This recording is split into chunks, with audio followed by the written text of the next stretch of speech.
Hi everybody, welcome back. In this video, I'm going to be showing you how to make a Halloween snake centerpiece. That's going to be stuffed with sun-dried tomatoes and olives, and there'll be a glaze on top for that snake skin effect. I'm going to go through all the steps and show you how to make this, so make sure you carry on watching this video.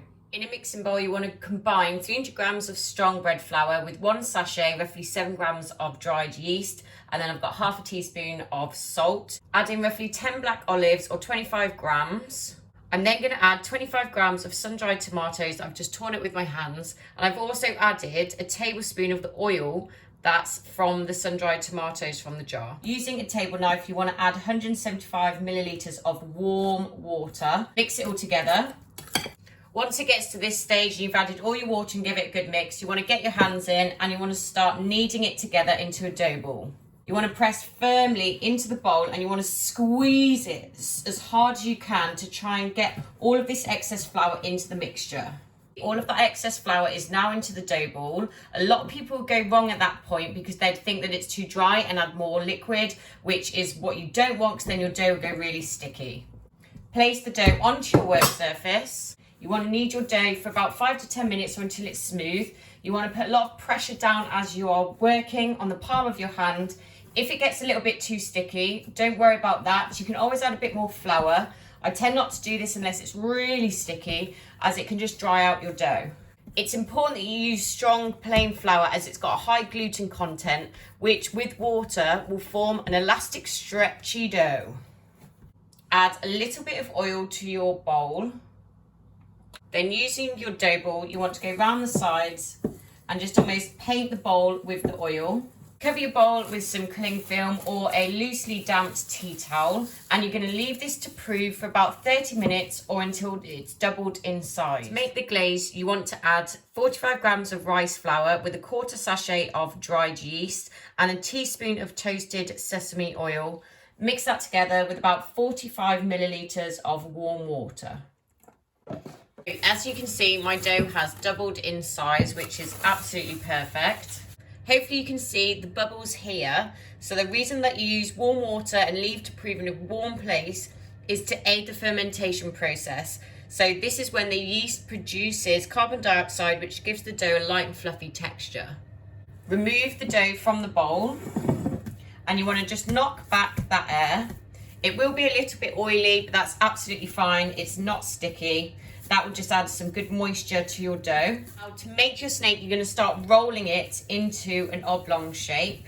What you do is start shaping the face. So try and use the end that's the most narrowest, and you want to almost not put it into a point, but you want to make this almost like the mouth of the snake a little bit thinner. So you're just going to mold your dough, almost mold it to a point, and then you can flatten it out. You want to make this part of the snake a little bit fatter than the rest of the body. So you want to start pulling out the dough, moving it along.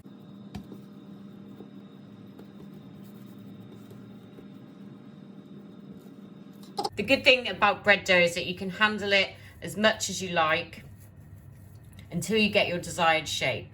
So you want the body to be a little bit narrower than the head here. And then I'm going to get my knife and I'm going to make like a mouth incision just here. I've just got 2 very little pieces of black olives that I've just cut into some slits, and I'm going to place that where the eyes are going to go. Place your snake onto a greased and lined baking tray, and then you want to position your snake so it's almost going to wrap around, like almost in a long S shape. Keep pulling and stretching the dough until you get your desired shape. Because the dough is stretchy, which is a good thing, it can bounce back, so it can take a little while to shape it if it does keep bouncing back. Once you've got your desired shape, you then want to add your glaze all over the snake bread.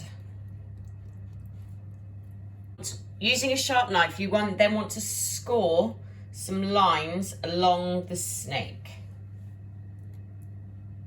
I've preheated my oven to 200 degrees. I'm going to bake this for about 20 minutes or until golden brown. Sounds good already. Ooh, perfectly cooked. Can you see all of that? Light, fluffy. You've got like a gorgeous fluffy middle.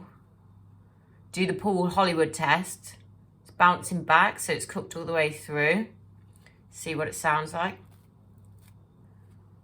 Time to try a bit. Yum. And there we have it, my olive and sun-dried. And there we have it, a sun-dried tomato and olive snake bread ready for Halloween. What I did was I just placed a little hole into the mouth and I inserted a bit of sun-dried tomato for the tongue there. I hope you enjoyed this video. I will see you in my next video.